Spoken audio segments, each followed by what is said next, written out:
அரசியலில் வந்து உங்களுக்கெல்லாம் மக்களுக்கு சேவை செய்ய வேண்டும் என்ற ஒரு நல்ல எண்ணத்திலே வந்திருக்கிறேன்.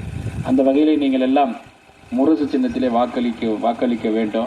முரசு சின்னத்திலே வாக்களித்து என்னை வெற்றி பெற செய்து சட்டப்பேரவைக்கு அனுப்பினீர்கள். ஆனால் கண்டிப்பாக உங்களின் வறுமைக்காகவும் வளர்ச்சிக்காகவும் முன்னேற்றத்திற்காகவும் குரல் கொடுப்பேன் என்று தெரிவித்துக் கொள்கிறேன்.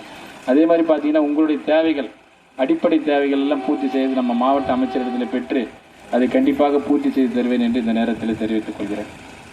அது மட்டும் இல்லை, நான் நிறைய நேரங்களில் வாக்கு சேகரிக்கிற இடத்துலாம் கோரிக்கைகள் நீண்ட நாள் கோரிக்கையாக சொன்னது, நம்ம பகுதியில் போலூர் பகுதியில் வந்து அரசு கலைக்கல்லூரி இல்லைன்னு சொல்லியிருக்காங்க. அந்த என்னை தேர்ந்தெடுத்தீர்களானால் கண்டிப்பாக அந்த அரசு கலைக்கல்லூரியை கொண்டு வர போலூர் பகுதியில் முயற்சி செய்வேன்.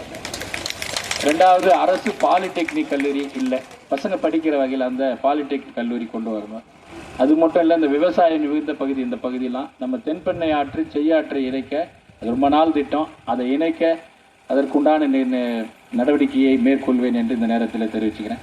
இந்த கிராமப்புற பகுதியெல்லாம் பார்த்தீங்கன்னா போலூர் மருத்துவமனைக்கு தான் போகிறீங்க.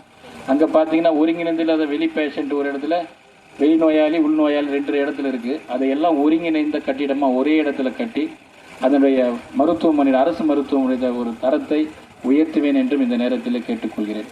அதனால் இந்த பொதுவான கோரிக்கைகள், மக்கள் வச்சிருக்கிற இந்த கோரிக்கைகள்லாம் நீங்கள் எனக்கு முரசு சின்னத்திலே வாக்களித்து என்னை வெற்றி பெற செய்தீர்களானால் இந்த அடிப்படை பொதுவான இந்த கோரிக்கைகளையும் நிறைவேற்றி தருவேன்.